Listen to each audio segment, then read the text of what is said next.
Enter, rejoice, and come in. Enter, rejoice, and come in. Today will be a joyful day. Enter, rejoice, and come in. Enter, rejoice, and come in. Enter, rejoice, and come in. Today will be a joyful day. Enter, rejoice, and come in.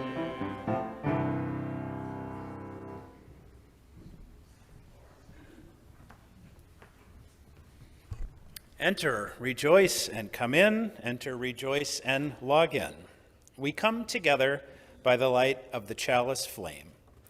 If you're joining us from home, we invite you to light a candle or chalice, and please join together as we say the words we say each week to light our chalice flame. We light this flame as a symbol of new life enlightening our way, as a symbol of the warmth in every human heart. Let the lighting of this flame rekindle in us the inner light of hope, of peace, of love. May we share that light with all people.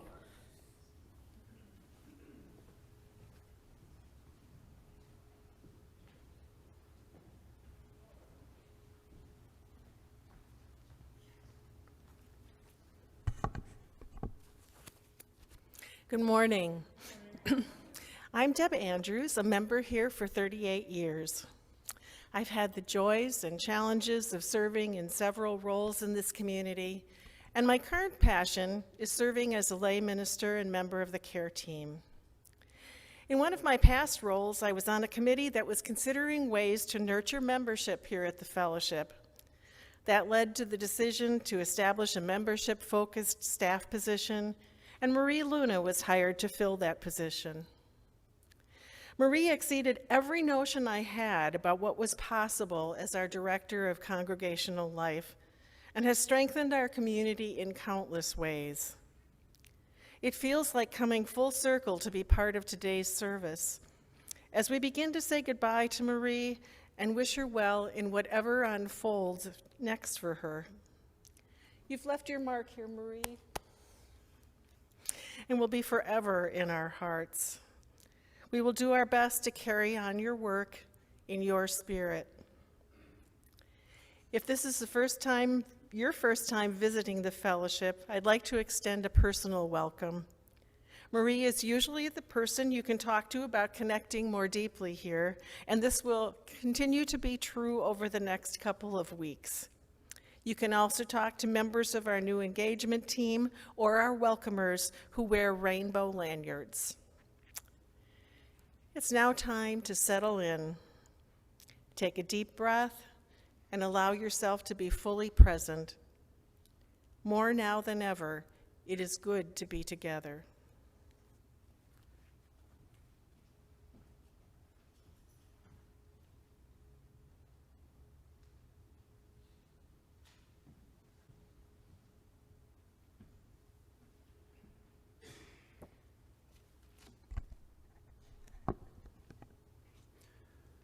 Today's call together is this beautiful piece written by Teresa Novak.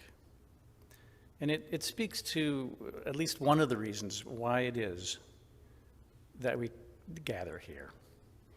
It's titled Saved. Come into this place. There are healing waters here and hands with soothing balm to ease your troubled days. Bring your wounds and your aching hearts and your scars too numb to feel.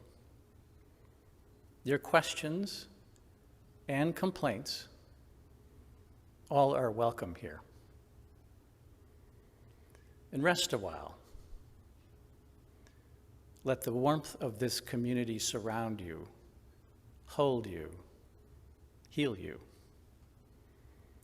And when you feel stronger, just a bit, notice those that need you too. They are here, they are everywhere. weep with them, smile with them, work with them, and laugh along the way. Pass the cup, drink the holy fire, and take that with you out into the world. We are saved, and we save each other. Again, and yet again.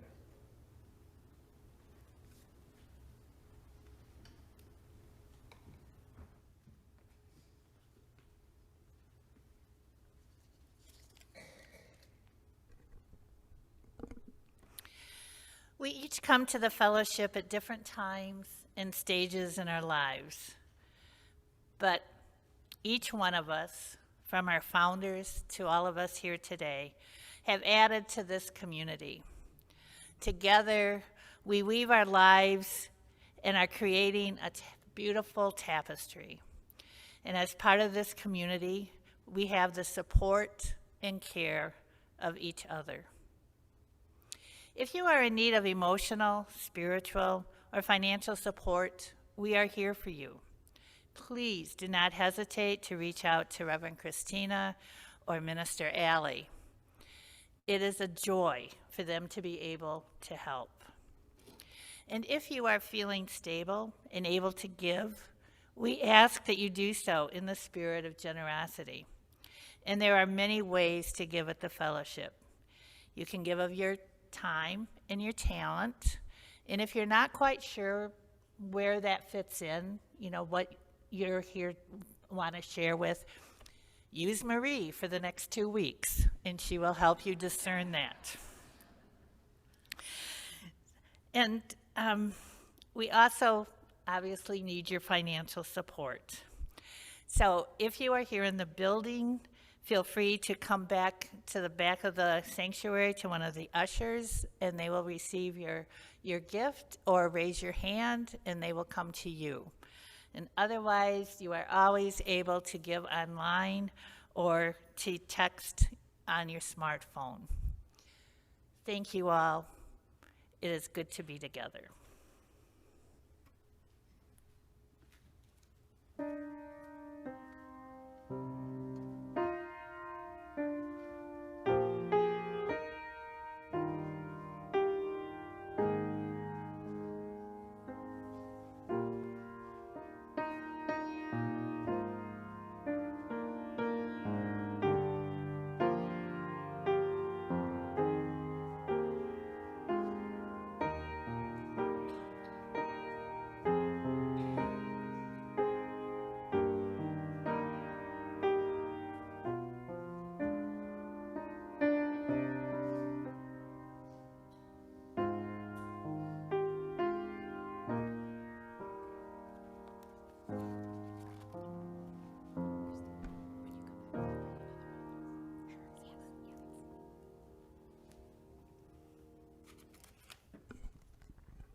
Taking time to honor the joys, concerns, and transitions in our lives allows us to share with each other so that our joys might feel multiplied and our sorrows divided. If you're joining us on Zoom, you can also share in the chat box whatever joy, concern, prayer, or transition might be in your heart or on your mind. If you're here in our room, you can join a member of our care team at the Bowl of Stones after the service, and they will be ready to offer a listening presence. For care and connection during the week, please don't hesitate to reach out to our ministers or staff or contact our office. If you'd like to include your news in this time, in the spoken joys and concerns, or in the care email that goes out each week, you can call or contact anyone on staff or fill out the form on our website. There were no joys and concerns submitted this week, but we take a moment now to honor those that are held in your heart's silent sanctuaries.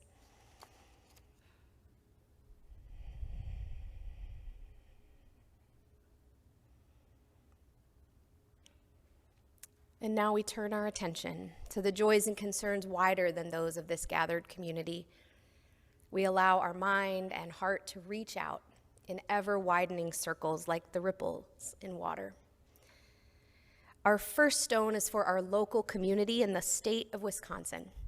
Yesterday, our community celebrated Hmong American Day with festivities at Jones Park. The Hmong community has enriched Appleton for generations, and we celebrate the unique contributions and culture of our Hmong neighbors this week. We add our next stone for the United States.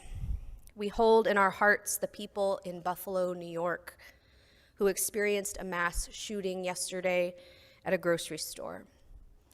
We wrap our hearts around those people who were killed or wounded and their families and loved ones. And we also recognize the motivations that were likely founded on white supremacy that led to this violence.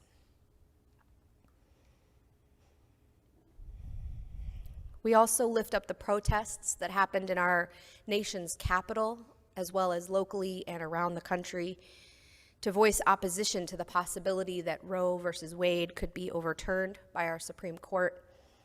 As Unitarian Universalists, we join with the movement to support freedom of choice and safe access to abortion care. We enfold all who are celebrating and all who are suffering in the embrace of our hearts and commit ourselves to acts of compassion and justice in service to those circles beyond our own. May this moment of silence help to make it so.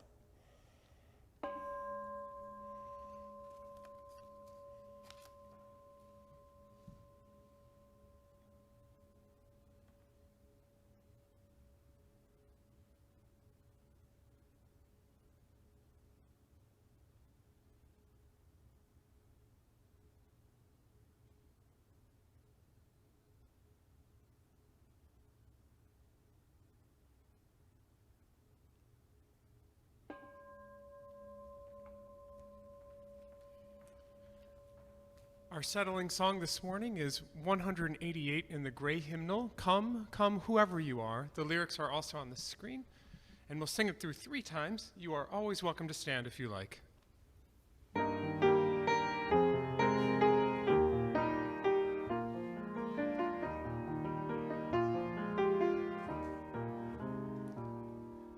Come, come, whoever you are, wanderer, worshiper, lover of leaving.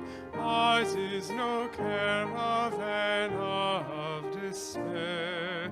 Come yet again, come. Come, come, whoever you are, wanderer, worshiper, lover of leaving. Ours is no care of and of despair. Come yet again, come. Come, come, whoever you are, wanderer, worshiper, lover of leaving. Ours is no care of and of despair. Come yet again, come.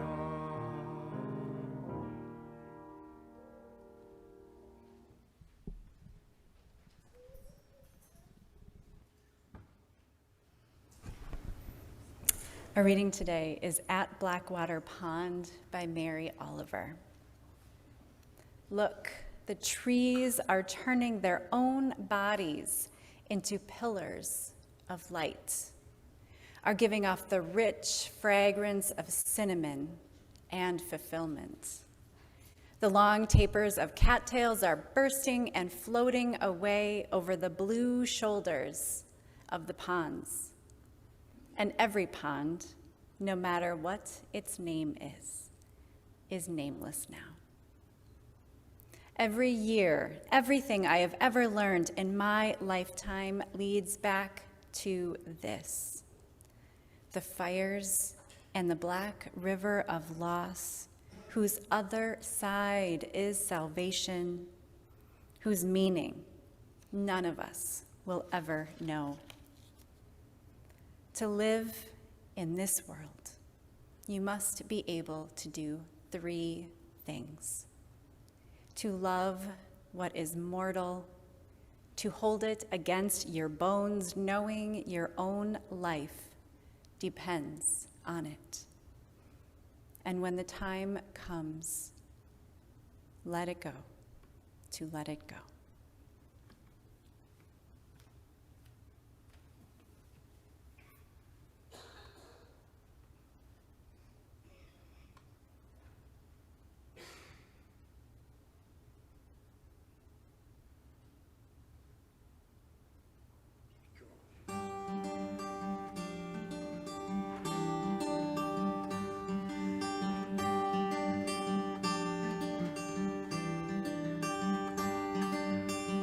Love cracked me open, right down to the core.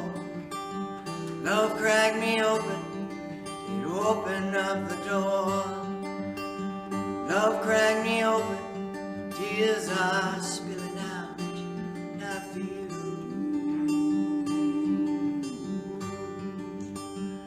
not for you.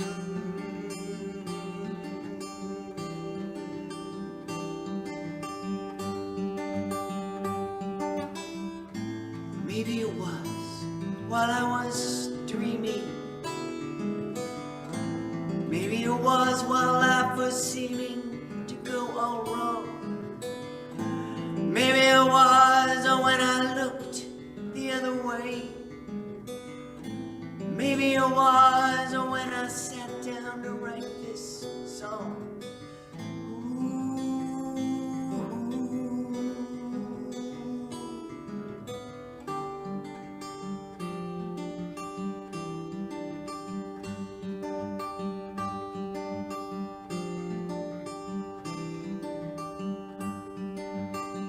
Love cracked me open, right down to the core. Love cracked me open, it opened up the door. Love cracked me open, tears are spilling out, not for you,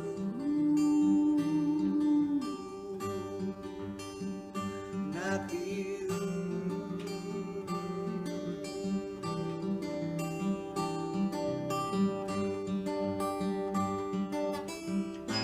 Maybe it was while I was sleeping. Maybe it was while I was keeping all these secrets locked inside. Maybe it was in the sunrise. Maybe it was in the moonlight. Maybe it was when you held me in your arms so tight.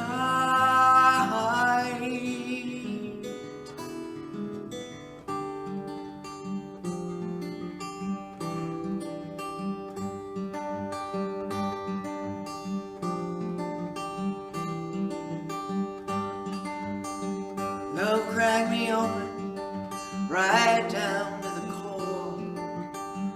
Love cracked me open, it opened up the door. Love cracked me open, tears are spilling out, not for you,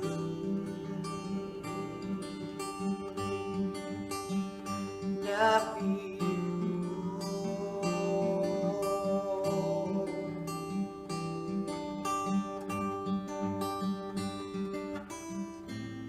Maybe it was the darkness of my fears. Maybe it was in the shaking of my tears. Maybe it was while I was praying. Maybe it was while I was saying I don't understand. Maybe it was when I fell to your arms so wide.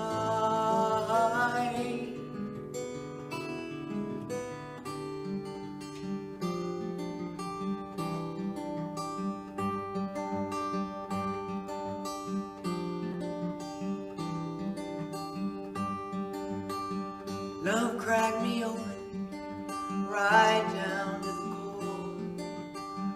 Love cracked me open, it opened up the door. Love cracked me open, tears are spilling out, not for you,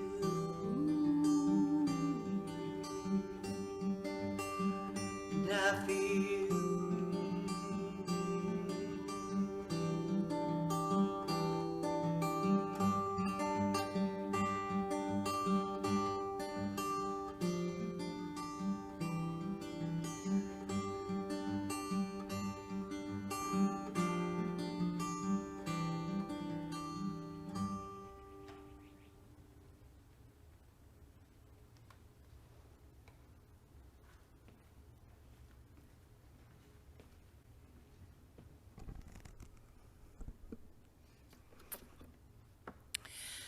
When my family and I joined the fellowship 37 years ago, the Andrews beat us by a year.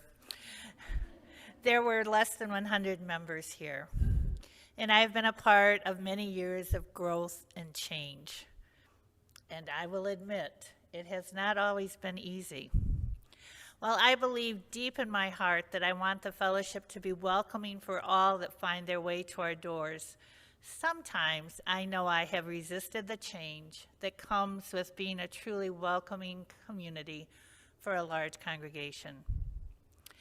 When we built this building, we had many meetings to dream about what we wanted, who we wanted to be.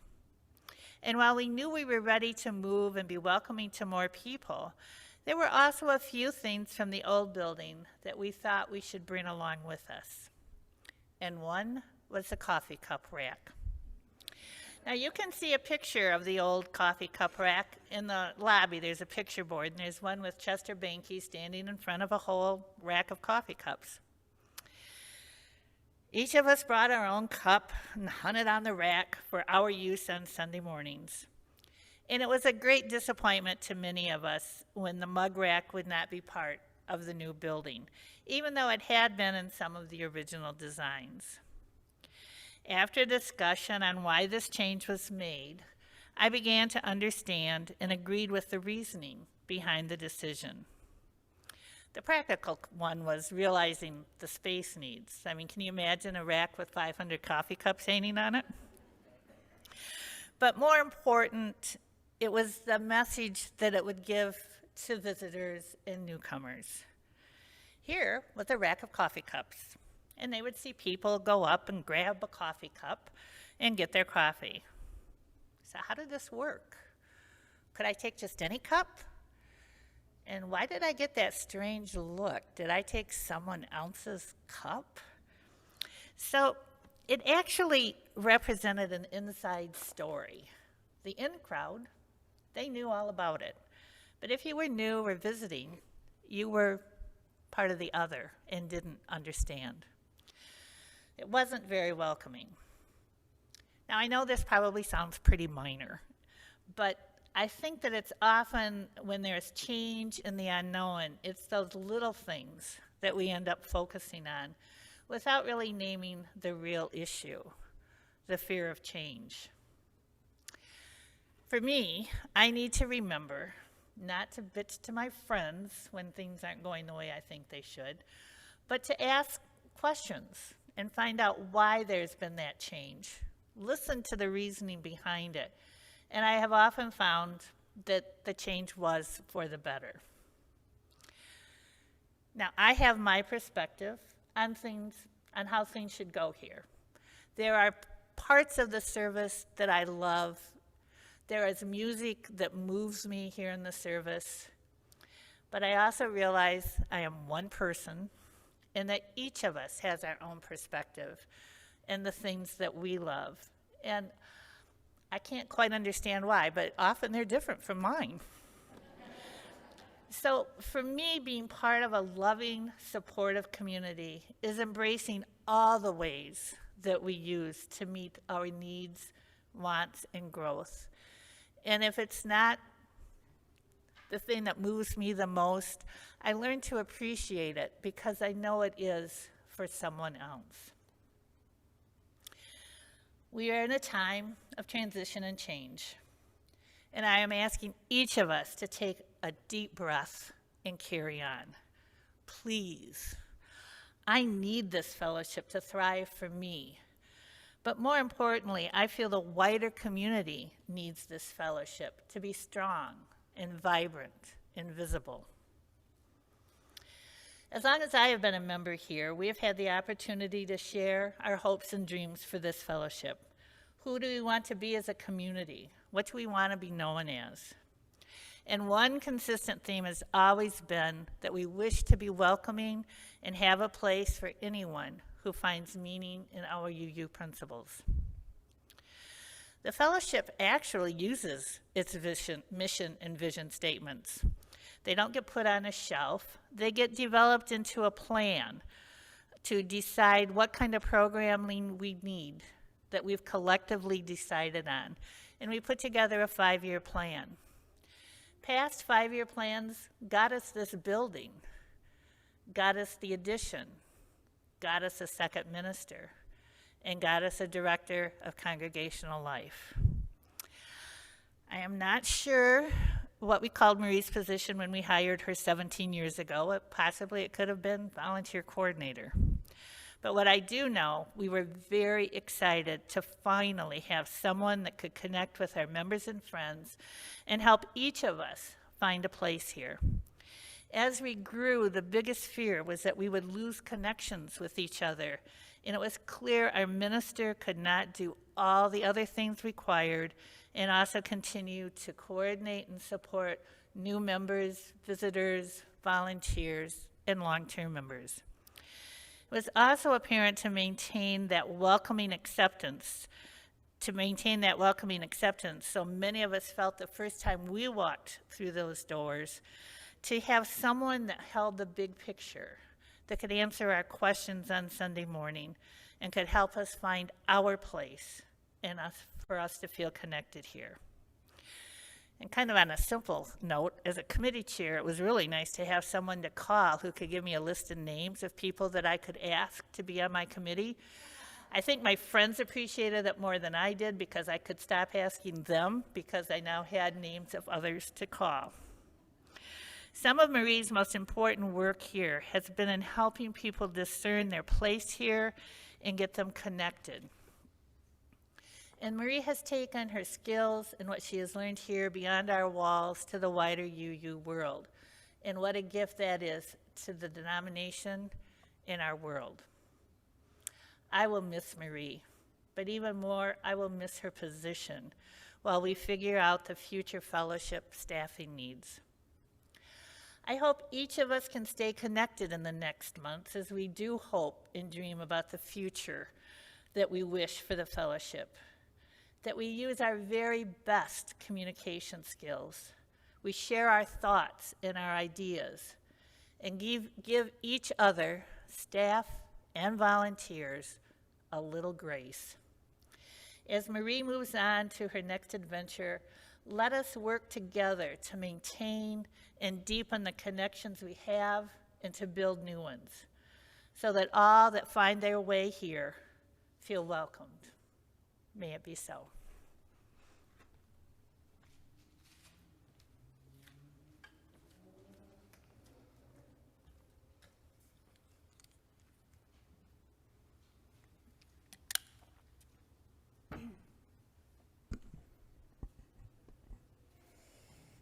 My friends, thank you for being here today.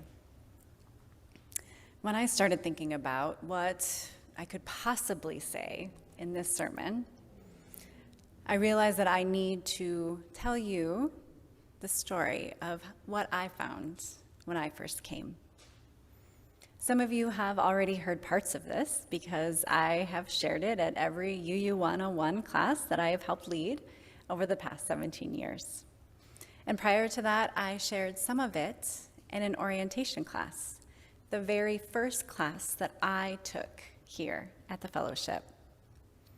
I found the fellowship as a seeker, like many of you have been, trying to find a place in the world for who I was, looking for a community of people who have similar values, people to make deep connections with, and a place to learn and grow on my spiritual journey.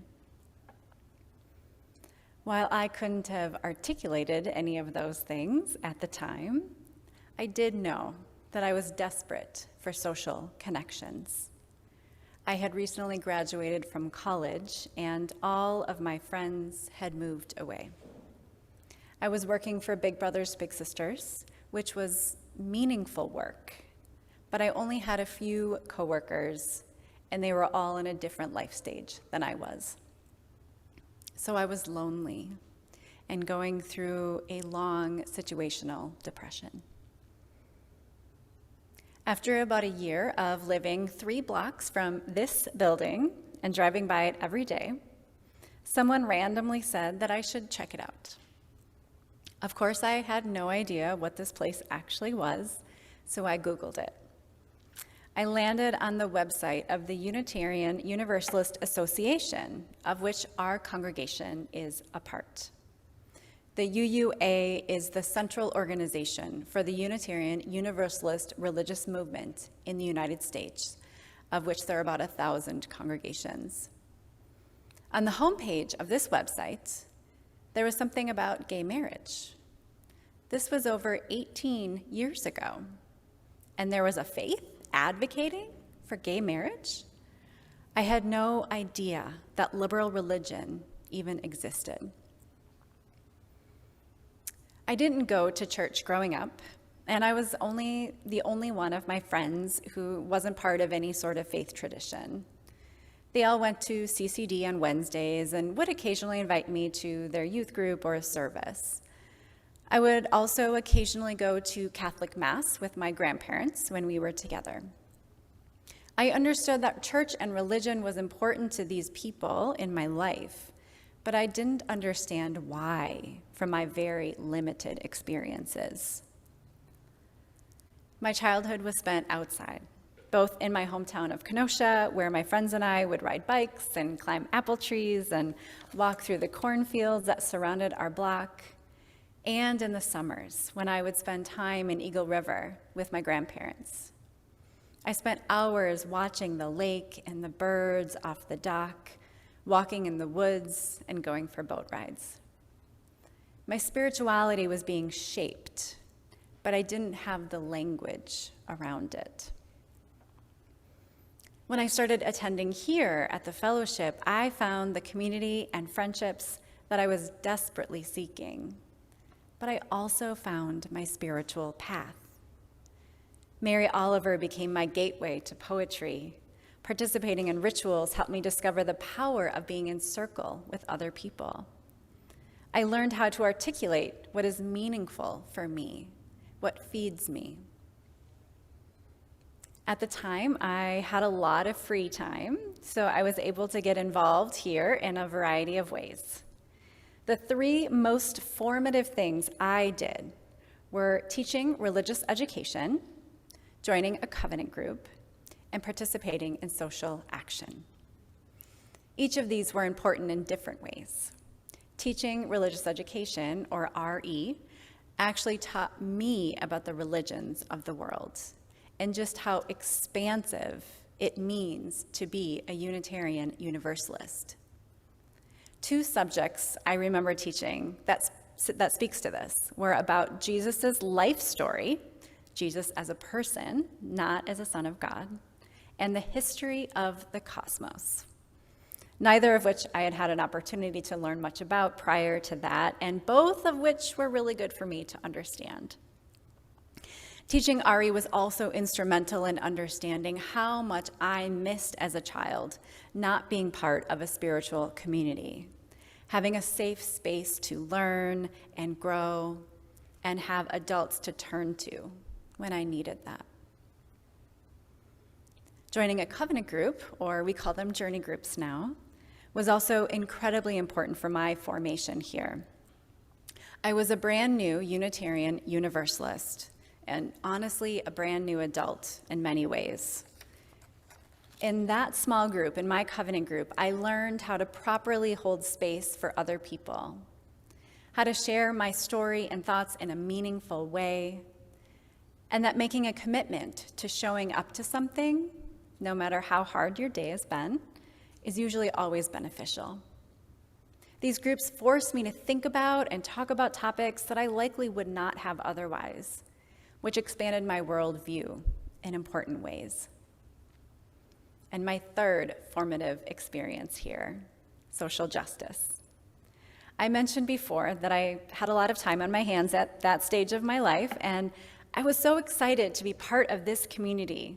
So I said yes to everything without much discernment. I joined the environmental justice team, but I was also asked to lead a racial justice team. I have always felt strongly about racial justice, but I did not have the experience or training needed to lead that team. That leadership position was a dismal failure. Thankfully, I didn't cause harm in my failure, other than my own bruised ego. But I did learn a lot from this experience. It helped me understand appropriate asks for leadership development when I later then supported that in my role. And it also taught me that this place is a unique example where we can try and fail and learn and keep going. There are not many places as adults that we get to fail, learn from it, and still be accepted. Within a year of joining as a member, this staff position opened up, and it seemed like the perfect fit for me, and it has been. It was a brand new position for the fellowship, and I was given the autonomy and support to create it and grow it into something that has worked for the fellowship's needs and for what I have been able to offer. I want to be really clear, though. This congregation has always had a welcoming and hospitality as a central tenet. For most of our history, this has been a healthy congregation full of people passionate and dedicated to doing the work needed to keep us going and helping people connect more deeply. In my role, I have been able to hone this culture and build a stronger foundation for welcome, engagement, and leadership. But I am so grateful that I didn't have to move a whole culture, which would have been nearly impossible for any one person or even small staff team. You and those who came before you are the reasons why my position has been so successful.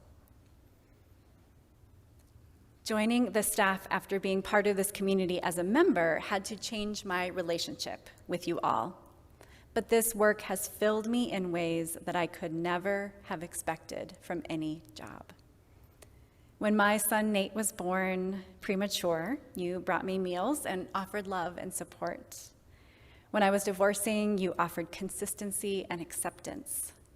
I have been able to help countless people find what I found here.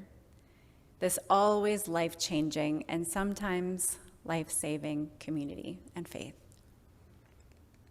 Being part of this community, I have been able to articulate my own spiritual path, which exceeds far beyond what I thought were options for me growing up. I now can name that I am a pagan Unitarian Universalist who has a daily meditation and frequent yoga practice. Nate, my son, has found a consistent home here. He has seen both of his parents in leadership roles. He has made relationships with many different adults and youth who express themselves and have different paths than we do. When he came out, the first people he wanted to tell were our Director of Religious Education, Kim Hartman, and former Associate Minister, Reverend Leah Ungiri. Doesn't that say everything to what we can create here? This fellowship will continue to be my spiritual home, and I am staying a deeply committed member. It is an important practice for a long-term staff person to take a break from the congregation before re-engaging as a member. So I will take this next year to allow us both to create a new relationship with each other.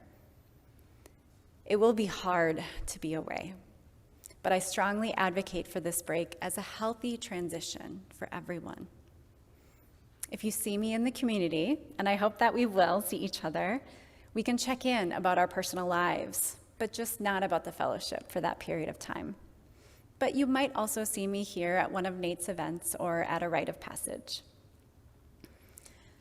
This congregation has been blessed with long ministries from many staff members and ministers, and they have been strong.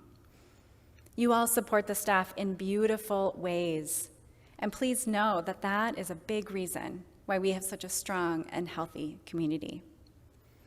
But this congregation isn't just staff or the ministers, it is all of us together.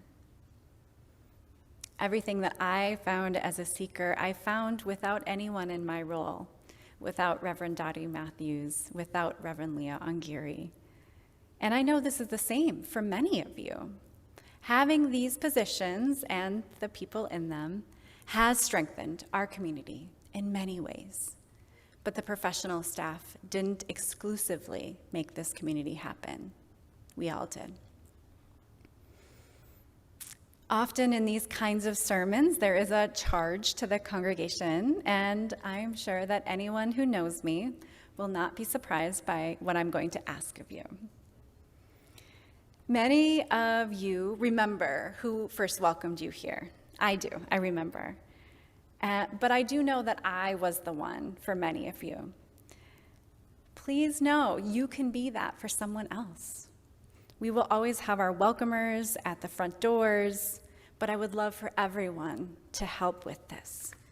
Because I also want this to happen whenever we're in the building, not just Sunday mornings, and not just when someone first enters our doors. So I'm going to give you all a 30-second welcomer training. Newcomers are often the ones who enter the front doors, stop, and look around because they don't know where to go. They might also be at the bulletin board or just generally on the outskirts of the space. Please know they're likely anxious about trying something new out. Remember, when we first came, most of us have never been part of a Unitarian Universalist congregation before, and we do things a little different here than most faith traditions. They also might be carrying some religious trauma or baggage from a prior experience. So introduce yourself to them by saying, I don't believe we have met. If anything lasts beyond me, let this be part of that. Please don't just say, are you new? It's not welcoming. Instead, I don't believe we have met, because then they will explain. They will say, oh, that's because I'm new, or I haven't been around for a while, or we just haven't had the opportunity to meet. Ask them to sit with you here in the sanctuary, or ask if they want to get coffee or tea, or just ask them a question about themselves and hear a bit of their story. You can also get them a Congregational Life guide from the welcome table and introduce them to someone else. More names, more faces helps people feel connected here. End of training. I also ask you to talk about us. Why is the fellowship important to you? Invite a friend to a service or a class or event. We know that most people find us through word of mouth, and we likely all have a person or two in our lives who could use the community that we have here. And it might just change their life. And whatever they bring to us, we need that here too. We know there are a lot of people who haven't come back since the pandemic. Who do you miss seeing here? Reach out and check in. Don't ask where they've been, but how they've been. Ask if they want to meet here for a service or an event. And if there's something going on in their lives that we should be aware of, please let us know. And if you haven't been around for a while, welcome back. I am so glad you are here today. The pandemic has disrupted our lives in so many ways, And I know that it's been hard for many people to return to some routines, including connecting here. So I invite you to consider re-engaging, maybe for some social connections, maybe for some nourishment. I am deeply committed to this congregation. We recently found out that our budget is likely not going to allow us to rehire someone for my position. I am doing what I can to leave systems in place to continue the important groups, services, and events that I normally coordinate and support. And we have amazing and strong lay leaders who will help with this, and I am grateful for those who are stepping up in this way. Any loss of staff will make a huge impact on the rest of our staff team, who are already overworked in a stressful situation. So if I can make one more plea, I ask you to consider filling out a pledge form if you haven't already, or increasing your pledge if it is within your means to do so. I had reduced my pledge when I first turned it in because of this great unknown that I'm facing with starting up a new business. But now that I know it is so critical, I am reinstating my pledge in full. My pledge, my commitment to this congregation is because I want and I need this fellowship, my spiritual home, to last long into the future. And I ask you to join me. The reading I shared by Mary Oliver ends with these words: "To live in this world, you must be able to do 3 things: to love what is mortal, to hold it against your bones, knowing your own life depends on it, and when the time comes, to let it go, to let it go." Reverend Roger Burchhausen, our senior minister of 24 years, often ended our UU 101 classes with this reading. And I always loved it up here, and have had occasional glimpses of its true meaning in the years since I first heard it. But the depth of truth I have felt these words in the last 6 months have brought me to my knees. I love this community. I have loved my job, and I love you. And yet it is time to let what I have built go and grow and evolve in new ways in the world and here with you all. Thank you for everything. Blessed be, and go in peace.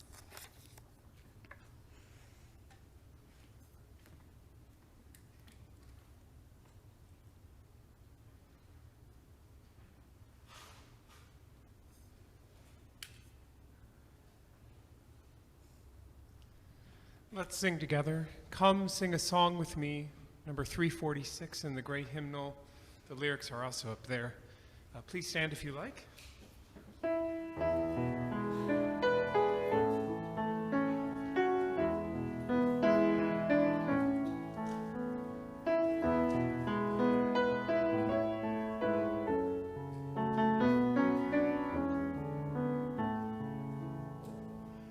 Come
and God bring you hope when hope is hard to find, and God bring a song of love and the rose in the winter time.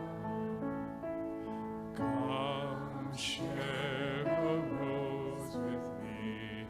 Come share a rose with me. Come share a rose with me, that I might know your love.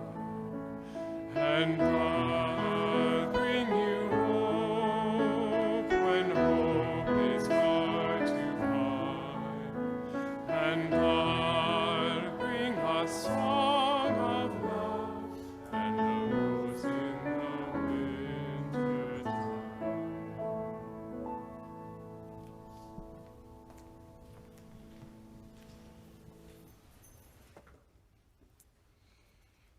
I hope when you came in, you were able to get a candle. And if you have not, there are still some on the table out there, so you can grab one and participate in our ritual. There's also a book on one of the high tables in the fellowship hall. So during coffee hour, if you haven't already had a chance, I invite you to write a message to Marie for her next stage. The work that Marie has created and tended here at the fellowship has been a ministry of hospitality and connection. She provided a genuine welcome to newcomers and a consistent commitment to those who continued their membership here. Marie's ministry was founded on relationship, creating and connecting people here to each other, to this community, and to our shared UU faith. If you began attending here in the last 17 years, Marie was likely a significant part of your journey here and your formation as a Unitarian Universalist. Her ministry was one that fostered belonging. That's a word I've heard Marie use a lot. Our chalice flame represents our faith and this fellowship community. It represents the light that attracted Marie here almost 2 decades ago, just as it has for so many, and the relationship that it has called you into. Marie, I invite you to light this blue candle off of our chalice flame. The candle represents Marie's ministry here among us, a bright and warm light.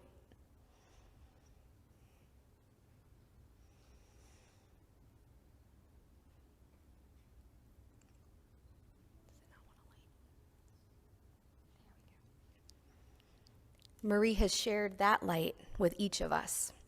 And now, as her ministry concludes here at the fellowship, it will be up to us to carry her light forward. So I'm going to invite Marie to take her candle and carry it now through the center aisle. And I invite you each on the edges of the aisle to take Marie's light and pass it through the aisle, remembering that the one with the flame stays upright and the one that is unlit is the one that tips toward the light, so we don't burn each other. As we pass the flame through the sanctuary, I will read a litany of gifts that Marie has shared with us. And after each one, I invite you to respond together. Thank you, Marie. We hold your light. Let's try that together. Thank you, Marie. We hold your light. Marie practiced with us radical hospitality, welcoming everyone with a smile, believing that there was a place here for each person and helping them to find their place. Thank you, Marie. We hold your light. Marie modeled for us the art of community. She demonstrated what it meant to live alongside people with whom she had lots in common and others who were very different, and she taught us to do the same. Thank you, Marie. We hold your light. Marie shared with us her gift of connection, helping people find ways to serve, grow, and befriend one another here. Thank you, Marie. We hold your light. Marie ministered to us with a depth of love.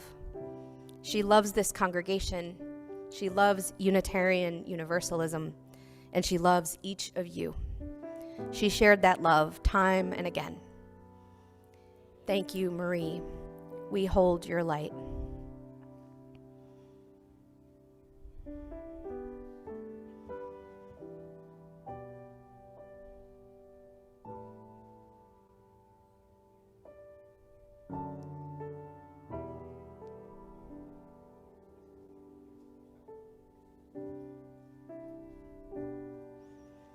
And as that light spreads throughout our sanctuary, we can witness the ways Marie's gifts have truly spread beyond herself and through our fellowship community, and how we each hold a piece of that light and that gift.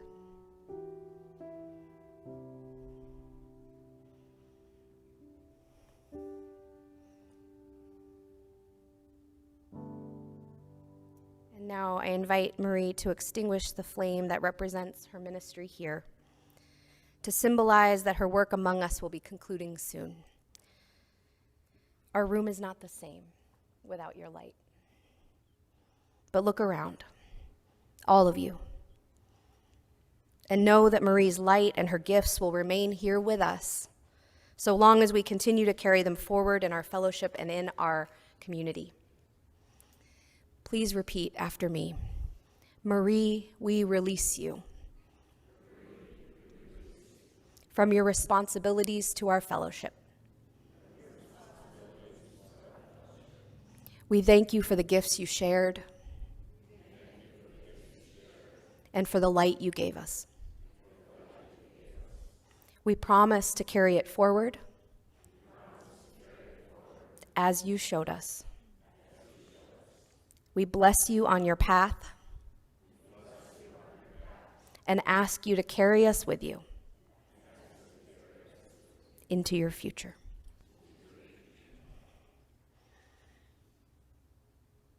You can blow out your candles, but please continue to carry Marie's light with you. Amen.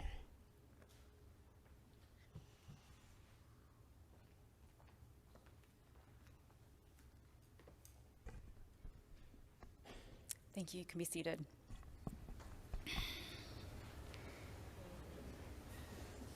As we say the same words for extinguishing our chalice flame that we have said together for decades, let us hold these words in our bones until we are together again. While I will be gone from this place for a little while, I will carry this community in my heart until I return. Please join me. As we extinguish this flame, let us go our ways with hope in our hearts, with our spirits renewed, and with a deeper understanding of life's mystery. Let us carry the light of compassion and commitment to build a better world. For our postlude, Nate, my son, is going to come up to share my favorite hymn that he taught himself as a surprise gift for this service. But before he does that, go in peace, knowing we wait to embrace you upon your return.